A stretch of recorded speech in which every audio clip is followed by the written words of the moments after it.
Assalamu alaikum warahmatullahi ta'ala wa barakatuhu. Yan uwa da abokan arziki, kwana biyu kun ji mu shiru sakamakon matsala da muka samu a YouTube channel ɗinmu, amma yanzu insha Allah komai yayi sauki. Yau ma dai zan kawo muku yadda za ku ɗauko sabon shirin fim wanda Algaita Dubstudio suka ɗora a cikin shafinsu. Amma kafin nan da Allah ka manta ku danna mana alamar subscribe, sannan ku danna alamar like. Barku ku shiga cikin Facebook ɗinku kamar haka yadda kuke gani, za ku yi sacin Algaita Dubstudio. Idan ya fito za ku rubuta Algaita Dubstudio. To sakamakon page ɗin kun gani ga sunan suna da yawa haka, to ba za ka iya tantance wanne ne na gaskiyan ba. To za ka shiga ka yi can ƙasa ka duba, sai ka zo wajen videos sai ka duba wanne ne wanda yake da views da yawa. To wanda yake da views da yawa to tabbas wannan shine na ainihin wannan ɗinsu.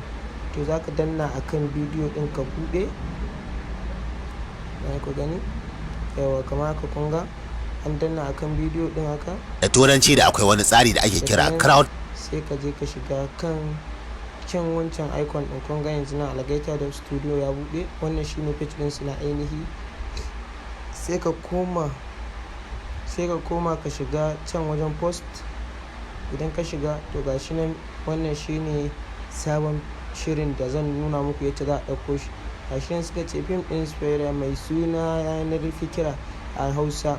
Gashi nan an kawo shago ga masu buƙatar siya su sauke a danna link da ke can ƙasa. Bayan mutum ya siya za a tura mishi rasiti zuwa adireshin imel ɗinsa don ya yi rijista da shi, kuma a jikin rasitin za a ga link ɗin da za a danna don sauke fim ɗin.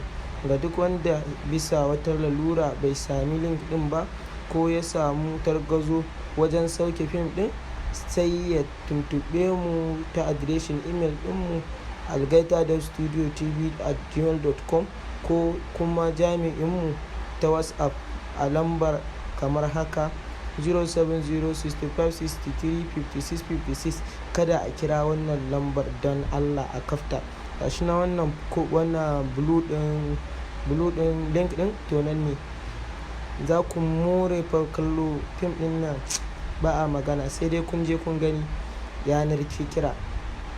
Sannan da Allah kada a manta a danna mana alamar like din nan da subscribe domin samun shirye-shiryenmu da zarar mun dora, da kuma wasu hanyoyin da za ku dinga samun sababbin shirye-shiryen fina-finai na Arewa 24. Mun gode, Allah ya bar zumunci. Kar a manta da like.